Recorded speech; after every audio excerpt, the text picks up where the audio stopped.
So in the last video, we were able to edit a prompt we sent and steer the direction of the agent's work. We reviewed checkpoints and forking a session and a bunch more. Now we have a bunch of sessions. So in this video, we're going to focus on how we can keep tabs on all the work that is going on. So let's dive right in. We have been creating a couple of sessions. We started with one and then we created a fork. We see here forked, right? And I want to take some time to review the session view, which we have here, right? So we can switch between the sessions by obviously clicking on the name. If you right click, you have options to archive, rename, or delete, right? In case you are completely done with the session, you can archive it. Deleting will, of course, delete all the history.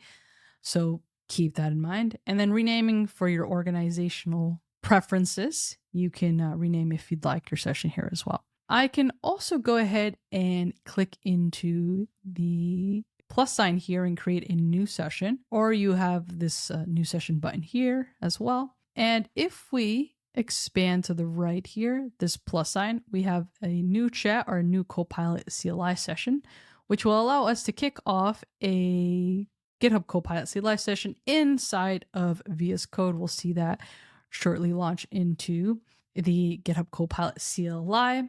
We're not only about developer choice when it comes to the model, to the thinking capacity / level, but also the UX. If you're more of a terminal-based person, the Copilot CLI has your back for that.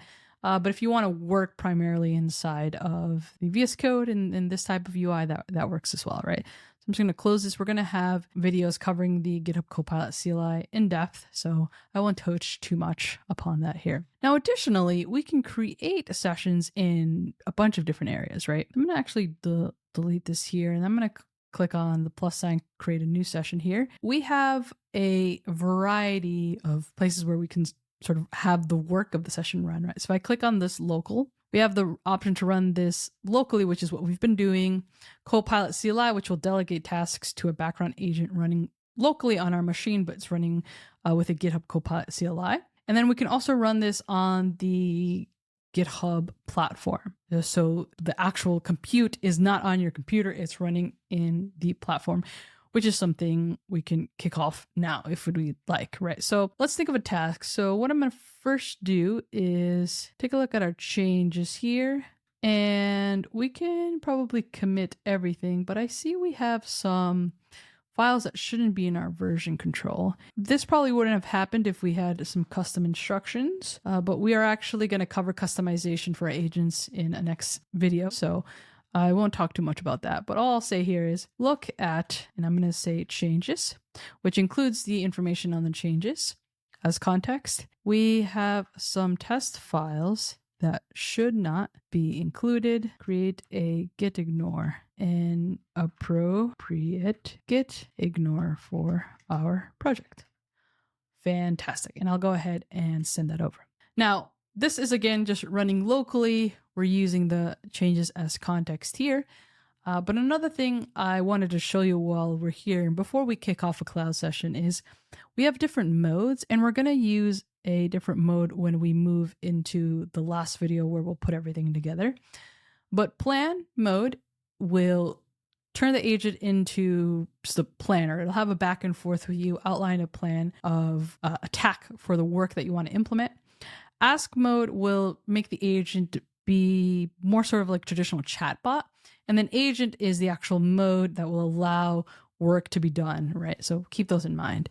If you're just starting, stick with ask and plan mode, have it back and forth. And when you're ready, go ahead and implement with agent mode. Great. So I'm going to go ahead here and type in initial commit, and then I'll just push everything over to our repository. I'm going to hit plus here. And we again see that our sessions keep getting added into our list of sessions here. And I'm going to switch over to cloud. And then I will say write a read me for our project. Go ahead and send that off. And I'm going to go back here to our file explorer. And we do have a readme, but it's empty at the moment. So I'm going to click on our GitHub extension. And we see here that we now have a new pull request. I'm going to open that up as well. And then just to get some more space here, I'll move this over here.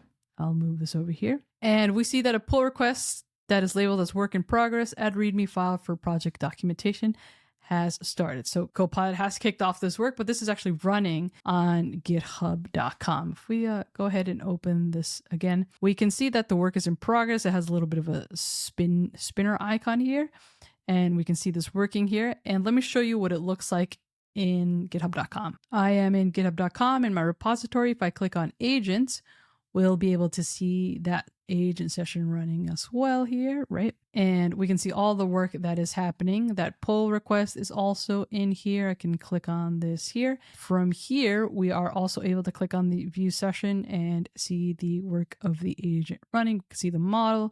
We can see how many premium requests this took, and all the tool calls and such. We can also see them similar to how we would in VS Code. Now, of course, the benefit here is I can just have this running and then create a new session and then focus on other work that I would want to do. For example, I'm just going to make sure I switch this to local. Can we create a simple front end with HTML and static templates? We want just a field, there we go, to type in the URL to shorten. There we go. We can go ahead and send this off. And then the work that is happening in this session, we're able to view. So if we move over to this cloud one, and then we hover over this one, we see that this one is also doing work, and this is running locally. If we click on this one, we hover over the other one, we can see this one is running in the cloud as well. This is a way that you can sort of run things async on the GitHub platform. Again, you can also leverage the Copilot CLI if you'd like to. So I'll hit plus here, the Copilot CLI, and then we also have third-party agents that you can leverage as well. That is it for this video. You now know how to move about different sessions, how to kick off different sessions at the same time. You also understand that you can kick off a session locally, in the cloud, in the Copilot CLI, and a bunch more. So in the next episode of this series, what we're going to cover is how we can really get under the hood and fully understand the different calls and actions that our agents are doing, and how to understand the actual calls that are happening to the LLMs, and a bunch more information. So I'll see you in the next video.